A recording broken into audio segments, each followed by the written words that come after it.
Next we are starting supply without configuration है। तो उससे पहले हमने क्या कहा कि सप्लाई वो मानी जाती है जिसमें हम गुड्स और सर्विसेज को सप्लाई करते हैं बट विद कॉन्फ़िगरेशन। सर कुछ एक्टिविटी ऐसी हैं जीएसटी एक्ट में कि आप यदि सप्लाई कर रहे हैं और विदाउट कॉन्फ़िगरेशन है, वो भी आपकी सप्लाई मानी जाएगी। तो वही हम आज स्टार्ट कर रहे हैं। तो उसमें आता है सप्लाई विदाउट कॉन्फ़िगरेशन। तो उसका सेक्शन है section number 7(1)(c) and schedule number 1। तो in this case supply includes supply of goods और सर्विसेज। तो सप्लाई क्या गुड्स की है, सर्विसेज की है, without configuration for activity specified in schedule 1। और एक पॉइंट ये है कि जो आप सप्लाई कर रहे हैं विदाउट कॉन्फ़िगरेशन, ये सिर्फ वही टैक्सेबल है means for those activities which are specified in schedule 1, जो सिर्फ शेड्यूल 1 में स्पेसिफाई की गई हैं। तो उसी की सप्लाई टैक्सेबल है विदाउट कॉन्फ़िगरेशन में। तो सेकंड ये कहता है कि schedule 1 includes all supplies by taxable person to a taxable और non taxable person even if they are without configuration. तो मेन पॉइंट यही है कि शेड्यूल 1 में वो सप्लाई इंक्लूड की गई हैं जो विदाउट कॉन्फ़िगरेशन है, बट या एक्टिविटी डन इधर इन दी कोर्स और फ्रेगनेंस ऑफ बिजनेस है।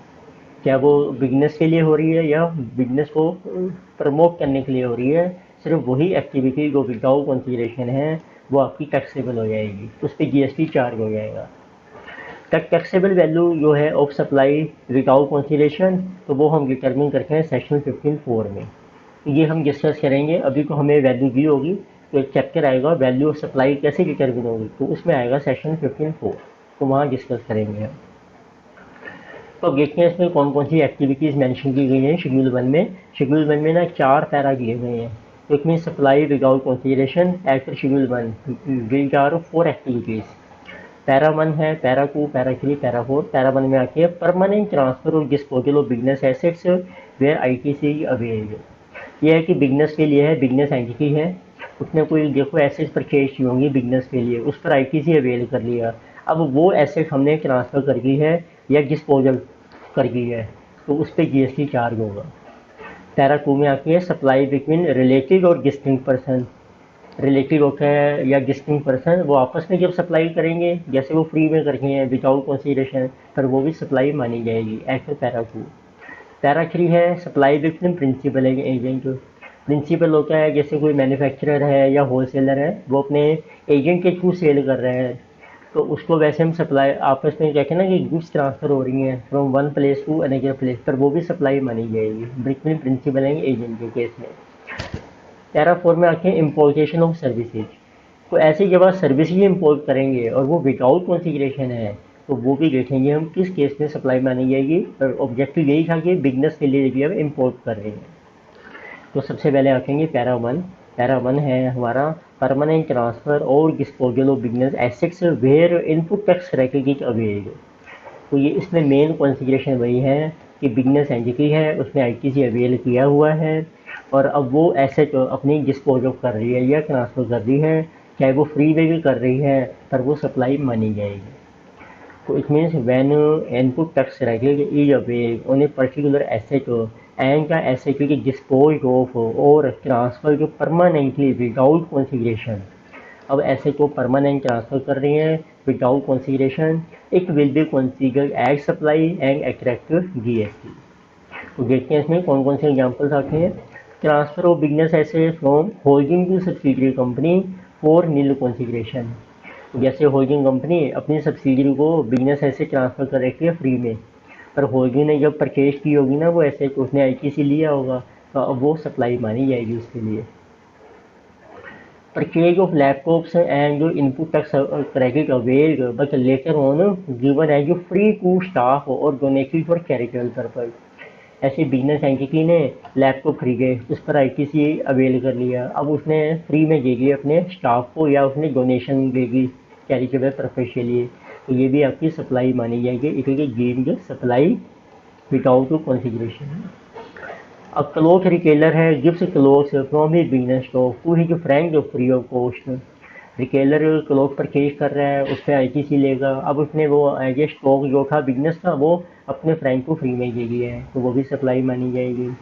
If a business asset on which creditor claim has been discarded, transaction shall be regarded as supply. Business ने कोई ऐसे खरीदी, उस पर आईटीसी अवेल किया होगा उसने, अब वो ऐसे ख़राब हो गया, आपकी वेस्ट होगी, डिस्कार्ड कर दिया हमने उसमें, तो वो भी आपकी सप्लाई मानी जाएगी। तो उसकी भी वैल्यू कैलकुलेट करेंगे, कितनी बनती है, उस पर जीएसटी चार्ज हो जाएगा। पर कुछ एग्जाम्पल्स हैं जो टैक्सेबल नहीं है सप्लाई, वो देखते हैं examples of non taxable supply. तो ये वो है जो विदाउट कंसिडरेशन की हम जो बात कर रहे हैं इसमें। So when a capital asset has been procured by a distillery, distillery होती है जो वाइन को मैन्युफैक्चर करती है, तो वो डिस्टिलरी इंडस्ट्री होगी। For the purpose of manufacture of alcoholic beverage, no input tax credit would have been available such asset. तो डिस्टिलरी की कंपनी को कोई क्रेडिट तो मिला नहीं होगा जो भी उसने ऐसे खरीदी है, बिकॉज जो लीकर है, liquor is no subject to GST, liquor में कोई जीएसटी है ही नहीं। So it means there would be no output tax payable if asset is permanently transferred to another asset. तो इस केस में यदि हम अपने एसेट ट्रांसफ़र करेंगे तो उस पर कोई जीएसटी नहीं लगेगा।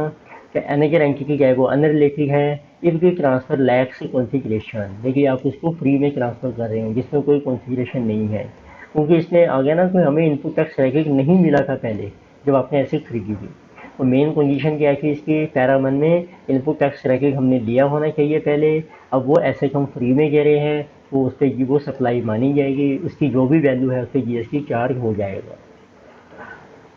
चलिए अब आता है सेकंड पैरा, ये है पैरा 2 में सप्लाई बिटवीन रिलेटेड और डिस्टिंक्ट पर्सन।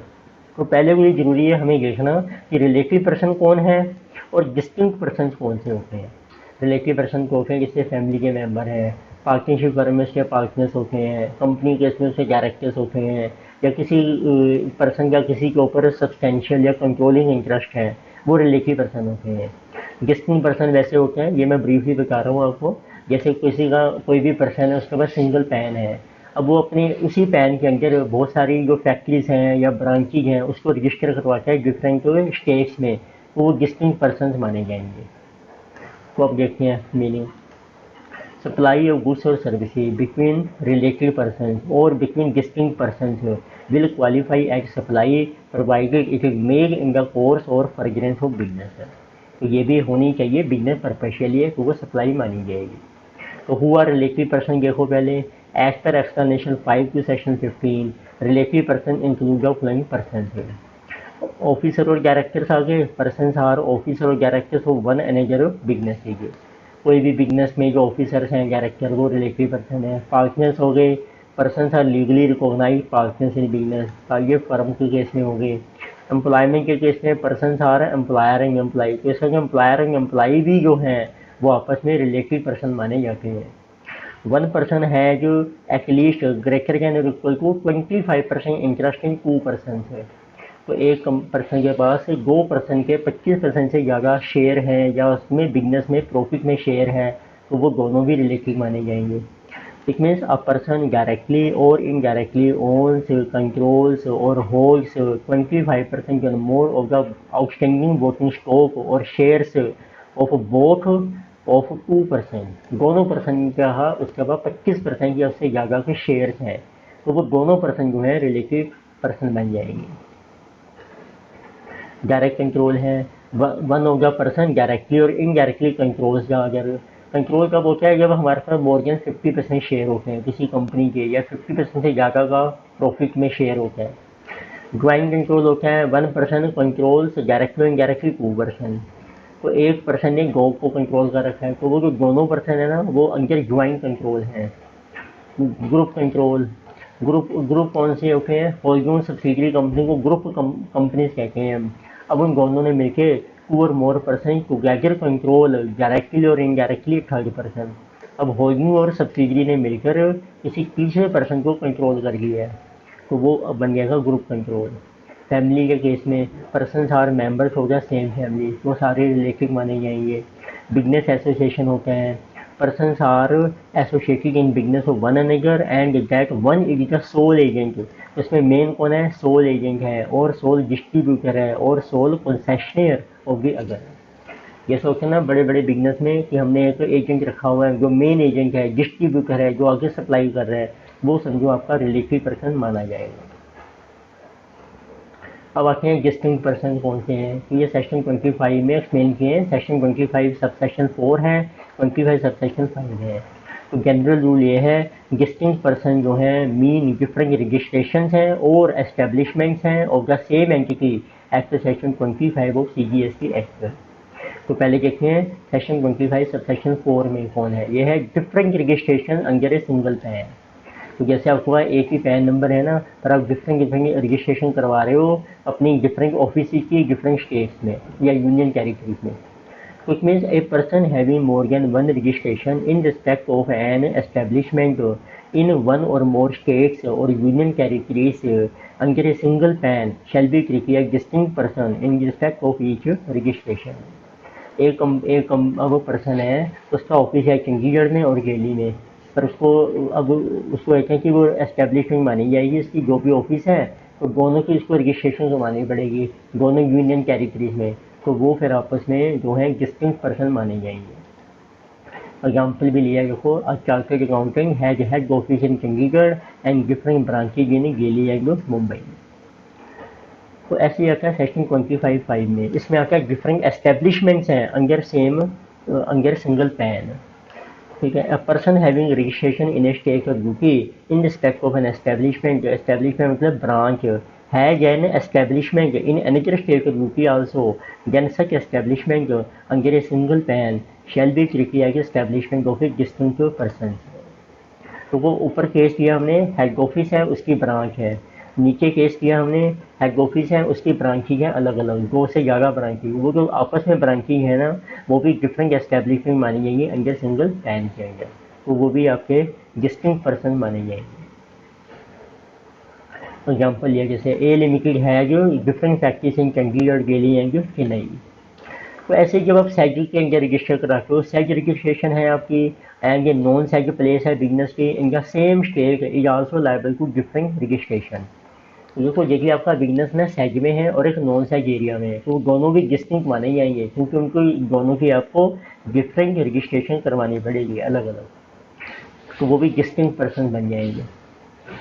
तो नंबर 3 हमने किया एग्जाम्पल्स क्या है, वो किस टाइप की ट्रांजेक्शन होती हैं बिटवीन रिलेटिव और डिस्टिंक्ट पर्सन में। स्टॉक ट्रांसफ़र हो जाती है, transfer over some assembly, semi finish और फिनिश, जैसे हेड ऑफिस ने गुड्स भेजी ब्रांच को, ट्रांसफ़र ऑफ न्यू और यूज कैपिटल गुड्स और फिक्स्ड एसेट्स, कई बार होता है हेड ऑफिस ने नई एसेट खरीदी ब्रांच के लिए, including movement of laptops when employees are transfer from one location to another. Head office से हमने कुछ एम्प्लॉइज अपने ना ब्रांच में भेज दिए, अब उस एम्प्लॉय का लैपटॉप जो था वो भी उसके साथ ही भेज दिया, तो इसका जो लैपटॉप भी हमारा मूव कर रहा है तो ये भी सप्लाई मानी जाएगी। लैपटॉप क्या है, बिजनेस एसेट है हमारी।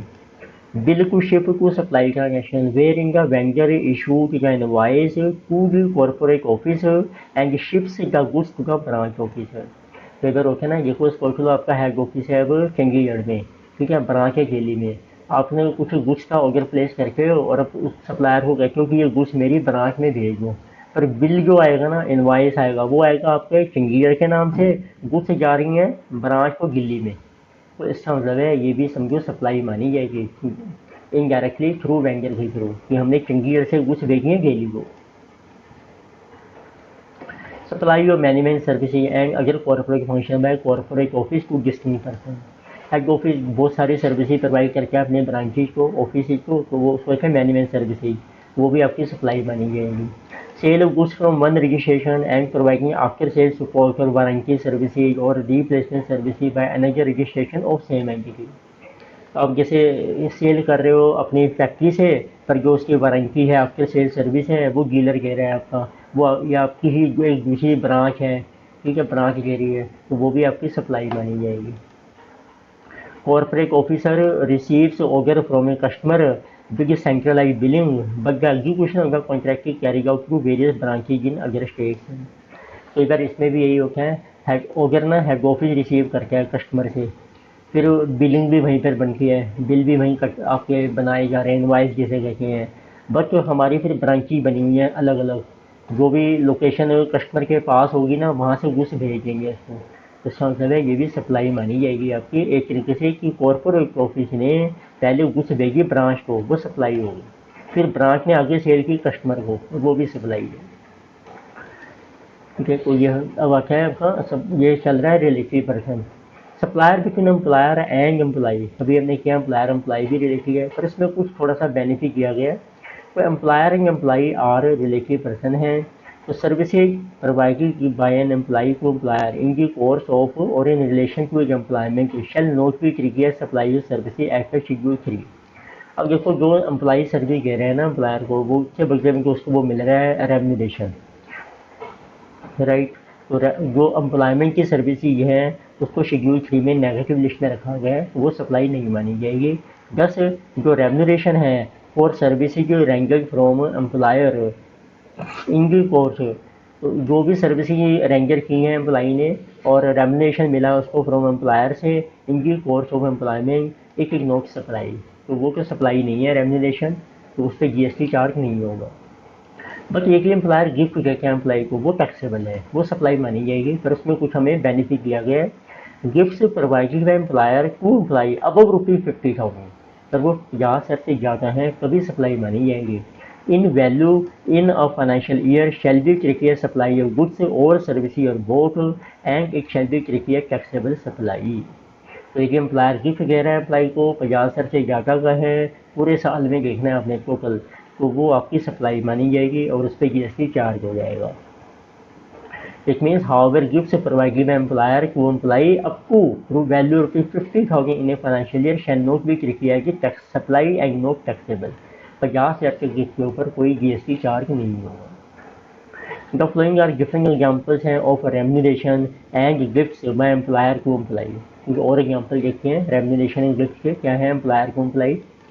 तो रेम्यूनरेशन कौन सा माना जाएगा, ये हमने लेफ्ट साइड में लिया रेम्यूनरेशन, राइट साइड में लिया हमने गिफ्ट जो लायबल है टू जीएसटी पे, लेकिन इसकी वैल्यू 50,000 से ज़्यादा है। तो पहला case, gifts forming part of employment contract. Gift आपके ना एम्प्लॉयमेंट कॉन्ट्रैक्ट में ही मेंशन किया हुआ है कि एम्प्लॉयर ये गिफ्ट देगा एम्प्लॉई को। तो it is consideration for service, तो इस टाइप का जो गिफ्ट है it is consideration for services rendered by employee to employer, तो hence not liable to GST, तो उस पर कोई जीएसटी नहीं लगेगा, वो तो रेम्यूनरेशन मान लेंगे हम, क्योंकि एम्प्लॉयमेंट के कॉन्ट्रैक्ट में मेंशन किया गया है।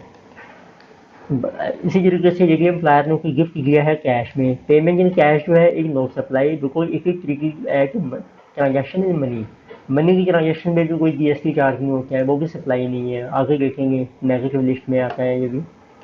अब आते हैं गिफ्ट्स कौन से हैं जो टैक्सेबल हैं।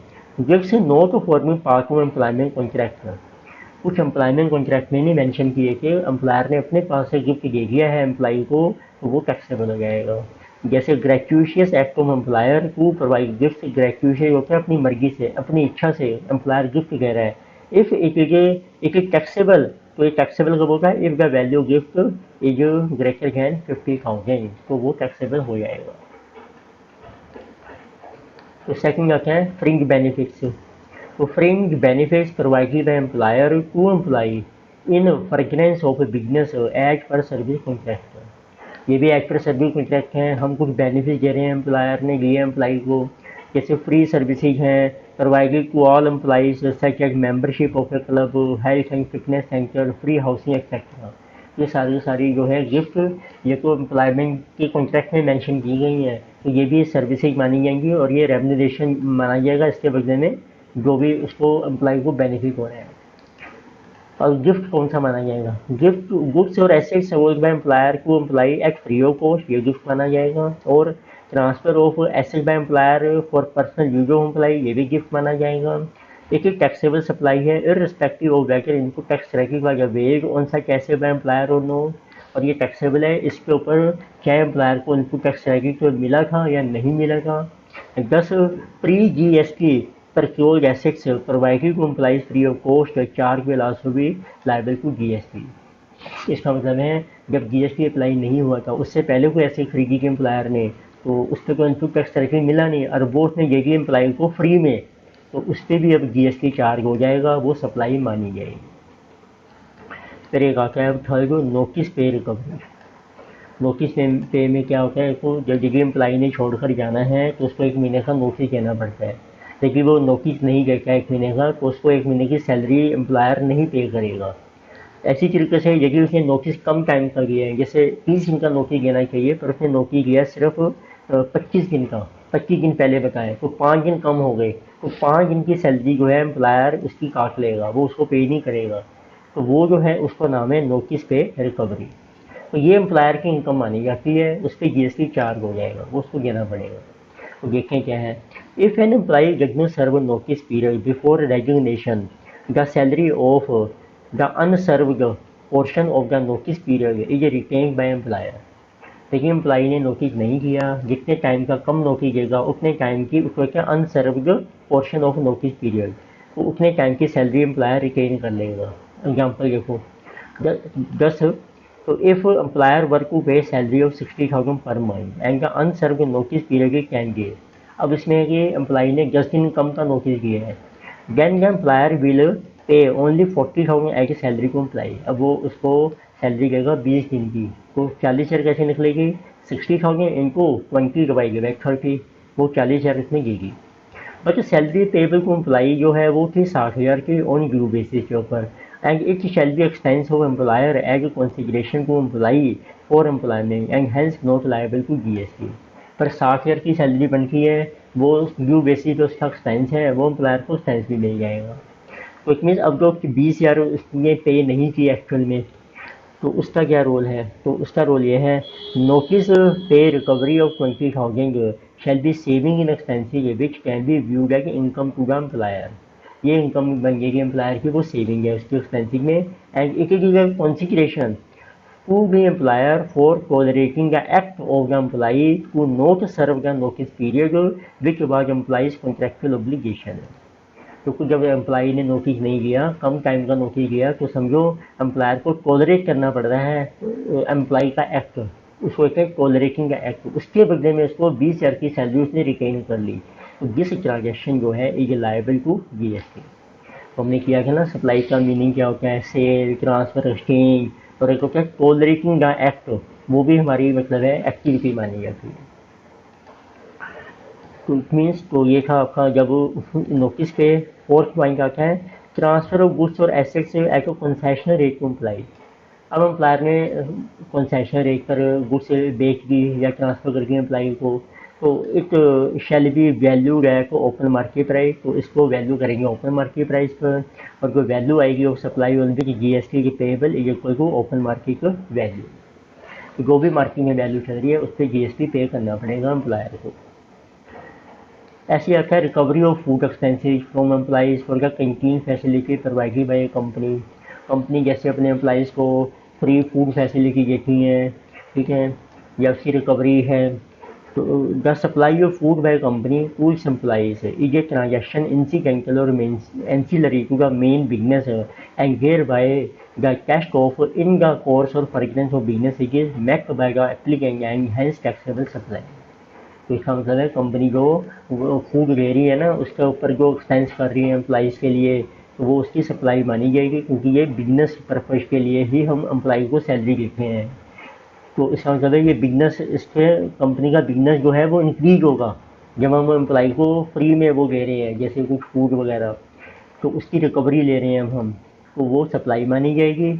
मतलब है कि एम्प्लॉयर ने फूड सप्लाई कर दिया एम्प्लॉई को और उसको कुछ पैसे चार्ज कर लिए, तो उस पर जीएसटी चार्ज हो जाएगा वो, क्योंकि ये बिजनेस पर्पज है, एम्प्लॉइज़ के हमारे बिजनेस को बेनिफिट होगा। तो अब देखते हैं हमने एंट्री की नंबर शेड्यूल 1 के अंदर पैरा 1 और पैरा 2 में क्या डिफरेंस मिला आपको। पैरा 1 में था कि परमानेंट ट्रांसफ़र या disposal of a business asset होनी चाहिए by supplier to recipient who is not related और डिस्टिंक्ट पर्सन। इसमें यह था कि बिजनेस एंटिटी अपनी परमानेंट ट्रांसफ़र कर रही है एसेट्स की, वो किसी भी पर्सन को कर सकती है, जरूरी नहीं है वो एक तो वो रिलेटेड नहीं होना चाहिए और डिस्टिंक्ट नहीं होना चाहिए, कोई भी पर्सन हो सकता है। अच्छा, शेड्यूल 1 के पैरा 2 में क्या है, परमानेंट ट्रांसफ़र या डिस्पोजल हो रही है business asset by supplier to a recipient who is a related और डिस्टिंक्ट पर्सन। ये था रिलेटिव पर्सन को जब होगी। तो पहले केस में भी यही था पैरा 1 में, सप्लाई विदाउट कंसीडरेशन, पैरा 2 भी यही है, सप्लाई विदाउट कंसीडरेशन। फिर पैरा 1 में ये भी जरूरी था कि ITC was availed by supplier on purchase of such asset. इसमें क्या था, आईटीसी अवेल किया होना चाहिए जो सप्लायर है। बट सेकंड केस पैरा 2 में आईटीसी मे और may not be availed by supplier on purchase of such asset, तो जब आप रिलेटिव पर्सन को या डिस्टिंक्ट पर्सन को ट्रांसफ़र कर रहे हो ना ऐसे, उसमें ज़रूरी नहीं है कि आपको आईटीसी मिला था कि नहीं मिलेगा, ये डिफरेंस है दोनों में। तो दोनों ही हमारी टैक्सेबल सप्लाई मानी जाएगी। तो ऐसे तो इसमें क्लैरिफिकेशन आई है, एग्जाम्पल है इसी में।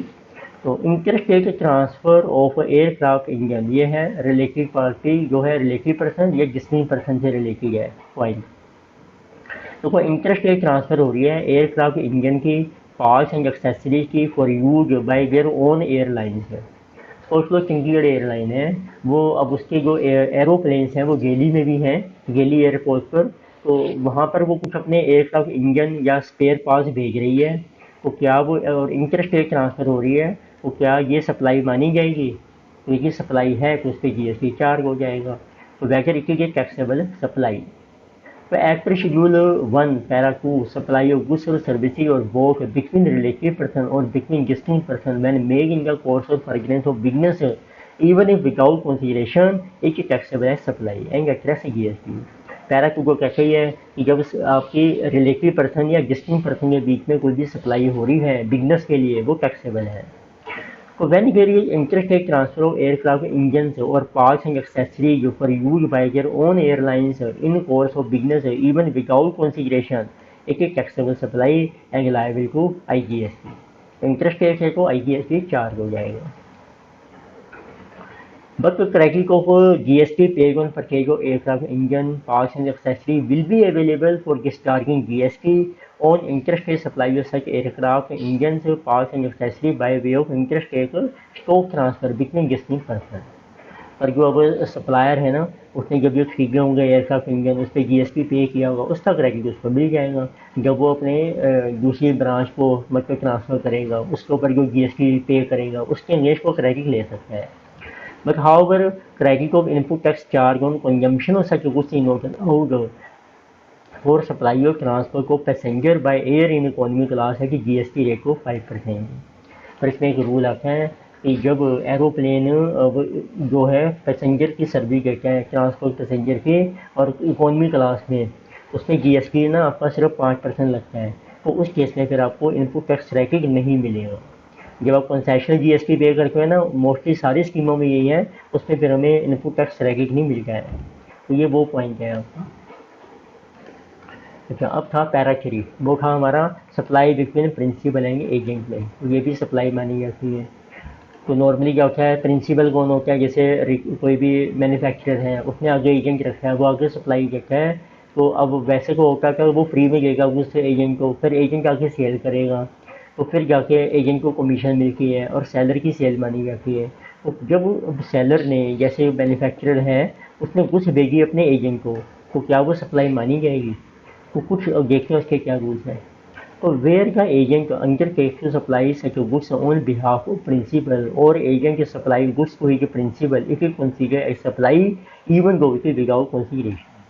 तो ये पैरा 3 कहता है कि यस, ये भी सप्लाई मानी जाएगी और विदाउट कंसीडरेशन ही है, क्योंकि हम सिर्फ भेज रहे हैं एजेंट को, एजेंट बाद में सेल करेगा। तो however only supply of goods and not supply of services without consideration is consider supply.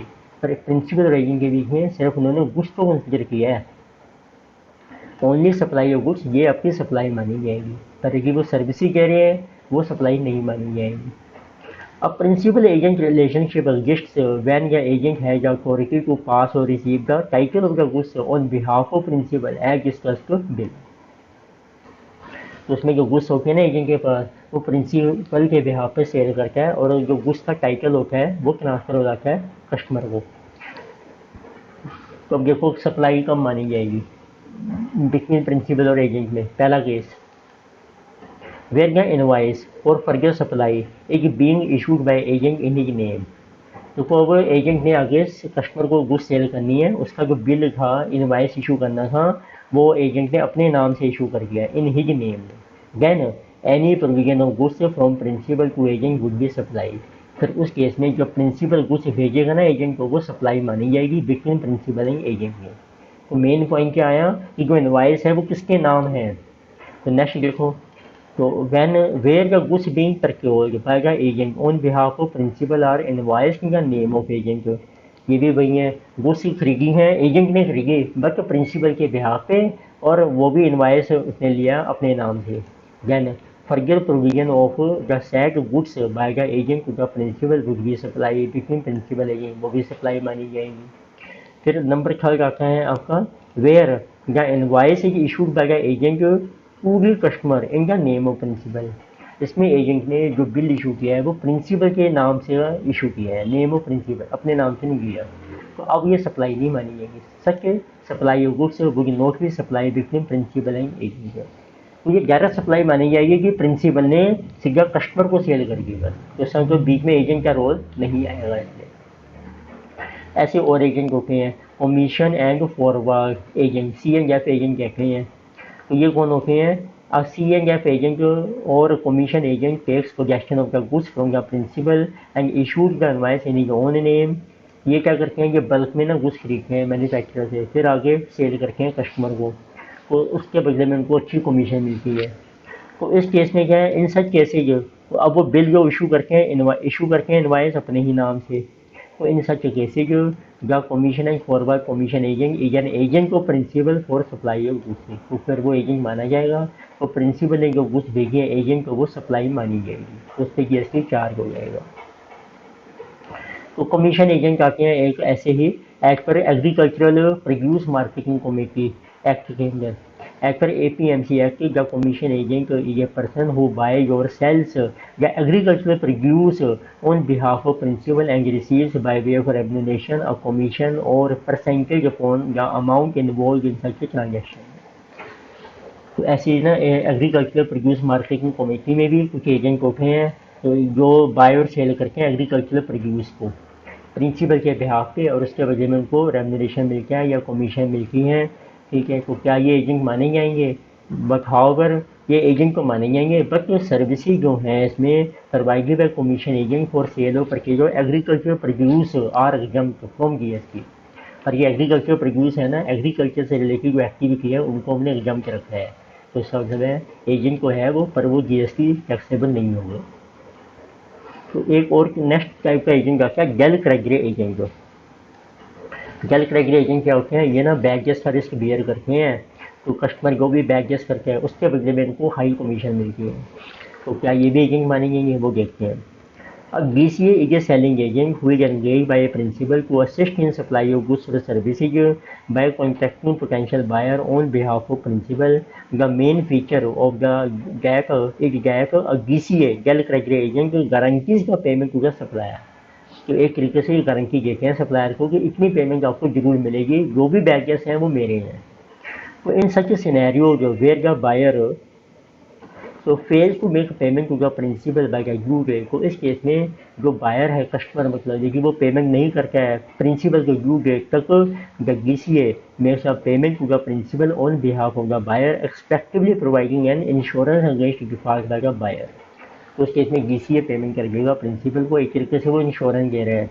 And for this reason the commission pay to BCA may be relatively higher than that amount pay to normal agent. तो इसके बदले में उसको commission में कुछ ज़्यादा ही मिलती है as compare to normal agent. तो उसमें देखो क्या क्या हमारे अब एजेंट माना जाएगा कि नहीं, वो देखते हैं। तो फ्लोइंग इशूड में भी कंसीडर्ड इन दिस रिगार्ड। तो पहला केस है whether a BCA falls under the ambit of agent under para 3 of schedule 1। तो क्या BCA एजेंट माना जाएगा? ambit of क्या स्कोप। तो whether BCA agent it depends on the following possible scenario. अभी हमने देखा जब एजेंट अपने नाम से इशू करेगा फिर को वो एजेंट है, अदरवाइज नहीं है। तो इस केस में क्या है, इसमें भी दो सिनेरियोज हैं। In case where the invoice for supply of goods is issued by supplier to the customer either himself or through BCA, the BCA does not fall under the ambit of agent। अब इसमें supplier ने bill issue किया अपने नाम से, BCA ने नहीं किया, तो फिर BCA एजेंट नहीं माना जाएगा। In case where the invoice for supply of goods is issued by BCA in his own name. अब BCA ने अपने नाम से इशू कर दिया है, the BCA would be considered as agent. तो BCA would fall under the ambit of agent. ambit means scope.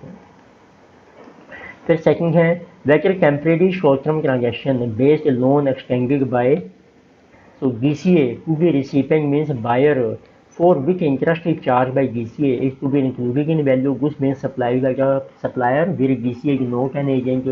अब GCA देखिए एजेंट नहीं है, कई बार क्या होता है GCA क्रैकिंग फैसिलिटी दे देता है अपने कस्टमर को, तो टेम्परेरी मतलब होता है जिसको क्या short term transaction based loan दे देता है। अब GCA को पेमेंट कर देगा प्रिंसिपल को टाइम पर कस्टमर के पैसे बाद में आएंगे तो उससे वो इंटरेस्ट चार्ज कर लेगा। तो अभी जो इंटरेस्ट चार्ज कर रहा है वो कह रहे हैं कि क्या ये इंटरेस्ट हमने इंक्लूड करना है, तो फॉर विच इंटरेस्ट जो हम चार्ज कर रहे हैं to be included in the value of goods being supplied by the supplier, तो क्या ये इंक्लूड होना चाहिए, तो और उसी पे GST लगना चाहिए। तो उसका देखते हैं क्या रूल है। इसमें कह रहे हैं in such a scenario following activities are taking place. देखो पहले क्या होता है इस एक्टिविटी में, goods are supplied from supplier means principal to recipient, तो प्रिंसिपल ने कस्टमर को गुड्स भेज दी। फिर supply of agency services from GCA to the supplier और रिसिपेंट के बोर्ड। फिर ये जो GCA है ना वो सर्विसेज देते हैं एम्प्लॉयर को भी, अपने प्रिंसिपल को भी और कस्टमर को भी। कस्टमर से पैसे लेने हैं और अपने अपने प्रिंसिपल को देने हैं। Supply of extension of loan services by GCA to recipient, या अपने फाइनल कंज्यूमर को वो लोन फैसिलिटी भी दे देते हैं। तो वेयर का GCA नोट नहीं है, अब GCA एजेंट नहीं है, इसका मतलब बिल उसके नाम से इशू नहीं हुआ है। Then the temporary short-term transaction-based loan being provided by GCA to the buyer is a supply of service by GCA to the recipient on principal-to-principal basis and is an independent supply। तो इस case में GCA ने जो loan दिया है ना, loan facility बाहर को, उस पर जो इंटरेस्ट मिलेगा तो वो सप्लाई मानी जाएगी इंडिपेंडेंट GCA और कस्टमर के बीच में। Therefore, interest being charged by GCA would not form part of value supply of goods, और ये जो इंटरेस्ट है तो जो प्रिंसिपल ने गुड्स सप्लाई की ना GCA को उसकी वैल्यू में इंक्लूड नहीं करेंगे, नॉट फॉर्म पार्ट पूरा बायर बाय द सप्लायर। अच्छा नेक्स्ट केस है वेयर GCA एन एजेंट है एंड मेक्स पेमेंट जो टू प्रिंसिपल। यहाँ था GCA जो है इज नॉट एन एजेंट, ठीक। अब आ गया GCA जो है लेकिन वो एजेंट है and makes payment to the principal on behalf of buyer, और चार्ज कर रहा है interest on to the buyer for delayed payment along with the value goods being supplied whether the interest will form part of value supply और not. अब GCA जो है इस case में वो एजेंट है और प्रिंसिपल के बिहाफ पर वो पेमेंट कई बार होता है कि कस्टमर को क्रेडिट भी दे रहे हैं, अब उसके केस में आपको इंटरेस्ट भी मिल रहा है, तो क्या इंटरेस्ट इंक्लूड करेंगे हम सप्लाई की वैल्यू में। तो इसमें देखो कौन कौन सी एक्टिविटीज़ हो रही हैं इस केस में। सप्लाई होगी गुड्स की from supplier principal to GCA को भेजी उसने गुड्स। फर्दर सप्लाई होगी गुड्स की बाय GCA टू रिसिपेंट को हो गई। Supply of agency services by GCA to supplier और रिसिपेंट और वो दोनों को वो अपनी सर्विसेज दे रहे हैं। Supply of extension of loan credit services by GCA to the recipient, और जो कस्टमर को है लोन फैसिलिटी भी देगी। बट वेयर का GCA an agent the temporary short term transaction based credit being provided by GCA to the buyer no longer retains its character of an independent supply. पर अब वो जो उसने लोन दिया है ना कस्टमर को वो उसकी इंडिपेंडेंट सप्लाई नहीं मानी जाएगी एंड सब ज्यूम्ड इनका supply of goods by GCA to the recipient, बल्कि जो उसने गुड्स से सप्लाई की है ना उसकी सप्लाई में ऐड हो जाएगी। तो इसका मतलब है द वैल्यू ऑफ इंटरेस्ट जो भी बनेगा चार्ज जो for such credit would be require to be included in the value supply of goods by GCA to the recipient as per section 15 of the CGST act. तो जो valuation में करेंगे हम section 15 को भी वैल्यू ऑफ सर्विसेज का है या गुड्स का, तो उसके अकॉर्डिंगली तो जितना इंटरेस्ट को चार्ज कर रहे हैं ना क्योंकि वो प्रिंसिपल के बिहाफ पर सेल कर रहा है तो वो उसकी वैल्यू में ऐड हो जाएगा। तो नेक्स्ट आता है हमारा 5th पॉइंट था, अब इसमें इम्पोर्टेशन ऑफ सर्विसेज, पैरा 4 है ये हमारा। Import of services by taxable person from a related person और from the establishment located outside India. ये है एक पर्सन है इंडिया में वो को टैक्सेबल है, उसने सर्विसेज अवेल करी अपनी रिलेटिव पर्सन या उसकी एस्टेब्लिशमेंट आउटसाइड इंडिया से, इनकी कोर्स और फ्रेगरेंस ऑफ बिजनेस है, ठीक है, और आ रही हैं सर्विसेज क्योंकि अपने उससे आ रही है ना आपके रिलेटिव पर्सन से तो फ्री आ रही है, तो क्या ये टैक्सेबल सप्लाई मानी जाएगी। Example 1, if head office which is located out of India provides interior designing services to a branch office in India, service will be taxable, क्योंकि बिगनर पर्पज के लिए कह रहा है वो सर्विस तो वो टैक्सेबल हो जाएगी। तो ऐसे एग्जाम्पल को Y limited is holding company in UK and JAG Limited is a subsidiary company in India. Many business operations are centralized in UK, such as accounting, ERP and other software, servers for the backup, legal function, etc. The back end support provided by the holding company to the subsidiary company in India shall be regarded as supply even if without consideration. तो अब ये जो service दे रही है ना UK company, तो वो उसकी सप्लाई मानी जाएगी। इम्पोर्ट हो रही है सर्विसेज, तो चाहे वो विदाउट कॉन्फ़िगरेशन है, बट इसका बेनिफिट हो रहा है बिजनेस के लिए। फिर कुछ सर्विसेज हैं, एक्सेप्शन आती हैं टू शेड्यूल 1 में। ये शेड्यूल 1 कहता है कि सप्लाई विदाउट कॉन्सिडरेशन भी टैक्सेबल है, सप्लाई मानी जाएगी। पर कुछ आइटम्स हैं जो विदाउट कॉन्सिडरेशन सप्लाई नहीं मानी जाएगी, शेड्यूल 1 में ही मेंशन किया गया है, उसका नाम है एक्सेप्शन। द फ्लोइंग एक्टिविटीज़ जो है shall not be considered as supply without consideration. कौन कौन से? फाइन और penalties levied by government for violation of rules, for example fine impose for violation of traffic rules. जो भी फाइन या penalty लगाएगी ना गवर्नमेंट वायलेशन के लिए, तो वो सप्लाई नहीं है, उस पर GST चार्ज नहीं होगा। Grant of pocket money the parents ने चिल्ड्रन को। गिफ्ट और reward given not in terms of reciprocal arrangement.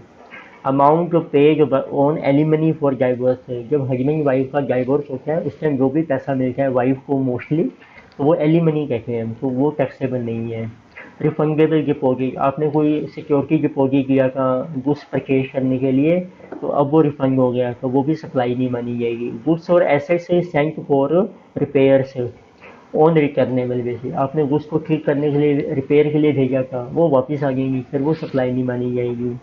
Spare parts freely replace during warranty period, अब जिस सप्लायर से आपने खरीदी है ना अपना प्रोडक्ट, उसी ने वारंटी पीरियड में फ्रीली रीप्लेस कर दिए, फिर वो उसके लिए सप्लाई नहीं है। पर यदि वो अपनी ब्रांच अपॉइंट करता है, ब्रांच फ्रीली रिप्लेस करके है, ब्रांच को फिर वो भेजेगा स्पेयर पर, वो सप्लाई मानी जाती है रिलेटिव पर्सन में, पीछे किया था हमने।